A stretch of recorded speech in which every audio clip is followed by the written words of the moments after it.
السلام علیکم، آپ دیکھ رہے ہیں انسائیڈ پاکستان. میں ہوں محمد ظفیر. افغانستان سے پاکستان میں دراندازی کا معاملہ. دراندازی کرنے والا ایک اور افغان دہشت گرد گرفتار. دہائیوں سے جاری افغان دہشت گردی کا منہ بولتا ثبوت ہے. دہشت گردی میں ٹی ٹی پی، جماعت الحرات بلوچ تنظیمیں شامل ہیں. اور اس میں کوئی شک نہیں، پچھلی کئی دہائیوں سے جب ہم اس پورے ریجن کی بات کرتے ہیں تو یہ تنظیمیں سرگرم ہیں، دہشت گردی کرتی ہیں اور دہشت گردی میں معصوم شہریوں کی جانیں لیتے ہیں یہ، اور ان کو بھرپور سپورٹ حاصل ہوتی ہے ان دہشت گردوں کو، ان تنظیموں کی. اور یہ جو آج کا یہ معاملہ ہے، ایک اور جو افغان دہشت گرد گرفتار کیا گیا، یہ اس کا منہ بولتا ثبوت ہے. اس حوالے سے صرف آج نہیں، اس سے پہلے بھی ہماری سیکیورٹی فورسز، ہماری انٹیلیجنس اس کے اوپر رپورٹ کرتے رہے اور بتاتے رہے عالمی دنیا کو بھی، چونکہ پاکستان کے اوپر پریشر بلڈ کرنے کی کوشش کی جاتی رہی ہمیشہ. لیکن یہ منہ بولتا ثبوت ہے کہ کس طرح افغانستان کی سرزمین پاکستان کے خلاف استعمال ہوتی ہے. وہاں سے دہشت گرد آتے ہیں، کارروائیاں کرتے ہیں اور معصوم شہریوں کی جانیں لیتے ہیں اور واپس چلے جاتے ہیں. پاکستان میں 2 دہائیوں پر محیط جاری دہشت گردی میں افغان دہشت گردوں کا کردار روز روشن کی طرح یہاں ہے. افغانستان سے پاکستان میں دہشت گردی پھیلانے والی تنظیموں میں ٹی ٹی پی، جماعت الحرات اور بلوچ دہشت گرد تنظیمیں سیر فہرست ہیں. اس کے علاوہ پاکستان میں جاری دہشت گردی کی بڑھتی لہر میں ٹی ٹی پی اور افغان دہشت گردوں کا مرکزی کردار رہا ہے. اور پاکستان پر حملہ آور افغان دہشت گردوں کی آماج گاہیں افغانستان کے علاقے کنڑ، نورستان، پکتیکا، خوست اور دیگر علاقوں میں موجود ہیں.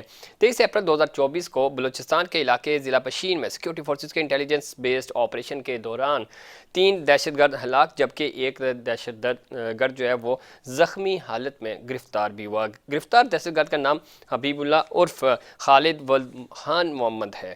حبیب اللہ افغانستان کے علاقے سپن بولدیک کا رہائشی ہے اور افغان دہشت گردوں نے اعترافی بیان میں پاکستان میں دہشت گردانہ کارروائیوں کا اعتراف بھی کیا. بلوچستان کے علاقے پشین میں حملے کی منصوبہ بندی افغانستان سے کی گئی. یہ جو دہشت گرد حبیب اللہ ہے اس کا اعترافی بیان ہے.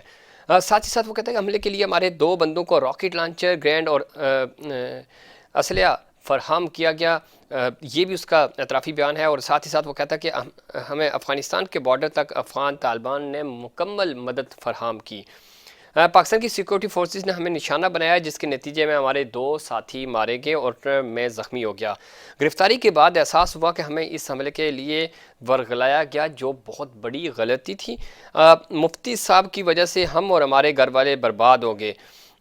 یہ جو حبیب اللہ ہے وہ اپنا اعترافی بیان میں یہ اعتراف کر رہا ہے. حال ہی میں افغانستان سے پاکستان میں دراندازی کی کوشش کے دوران ہلاک کیے جانے والے 7 دہشت گردوں میں ملک الدین مصباح افغانستان کا شہری اور صوبہ پکتیکا کا رہائشی تھا.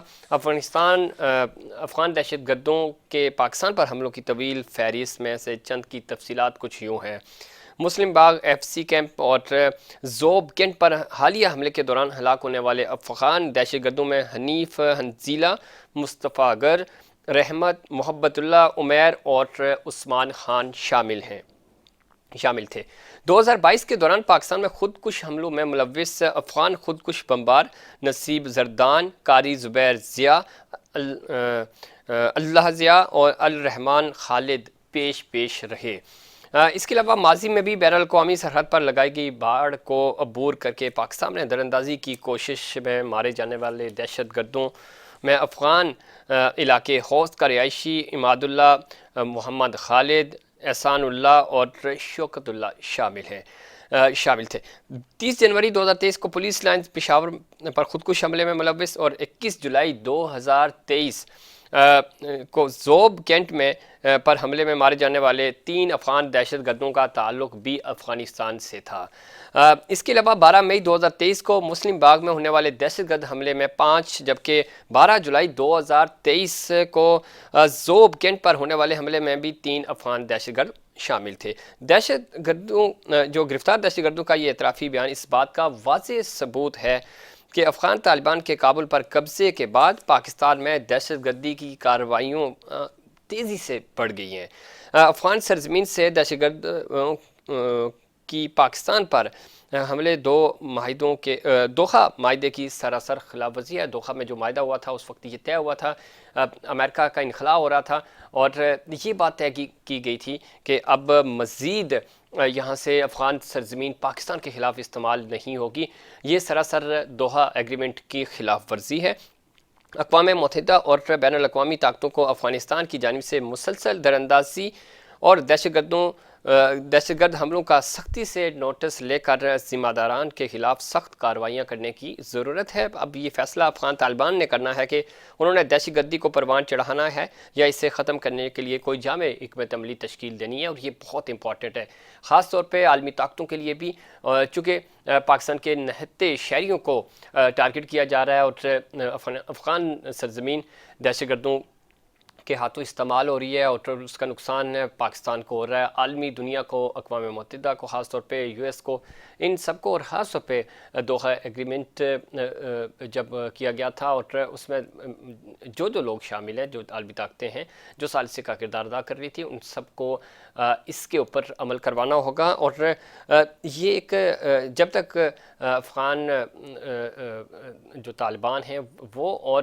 وہاں کی جو حکومت ہے وہ ان لوگوں کے خلاف کارروائیاں نہیں کرتی، ان کو ڈسارم نہیں کرتی اور ان کے خلاف سخت ایکشن نہیں لیتی، تو پاکستان یہ اپنا پروٹیسٹ جاری رکھے ہوئے ہے، اور عالمی طاقتوں کو بھی سخت نوٹس لینا ہوگا تاکہ انسانی جانوں کا ضیاع روکا جا سکے۔ پاکستان پہلے ہی پچھلی 3 دہائیوں سے خاص طور پہ دہشت گردی کے خلاف یہ جنگ لڑ رہا ہے، اور پوری دنیا اس دہشت گردی کے خلاف پاکستان کی اس جنگ کو، اس کاوشوں کو سراہتا بھی ہے۔